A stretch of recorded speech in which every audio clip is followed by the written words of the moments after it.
In this video, I will show you how to verify your address on Onlinejobs.ph. So to get started, go ahead and open Onlinejobs.ph on your device and then go ahead and sign into your account.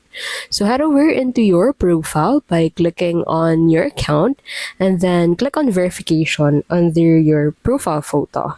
And then once you're in here, go ahead and click on address verification. So click on verify my address under this section, and as you can see in here, to be able to verify your address, you need to provide a proof of billing address that should be printed billing from the biller company. So accepted proof of billing address includes an electric bill, water bill, phone or internet bill, credit card statements, bank statements, insurance statements, and parcel delivery receipts. Handwritten receipts won't be accepted. So the billing date should be within 3 months before the current month. The name on the bill should be the same as the worker's profile. An expired government clearance with a complete address will be accepted.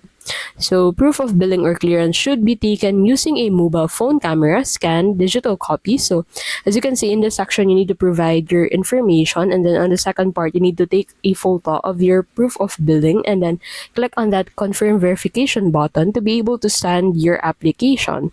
So your application will be verified within 2 to 3 days, and after you have uploaded your required information, you'll be able to verify your address on Onlinejobs.ph.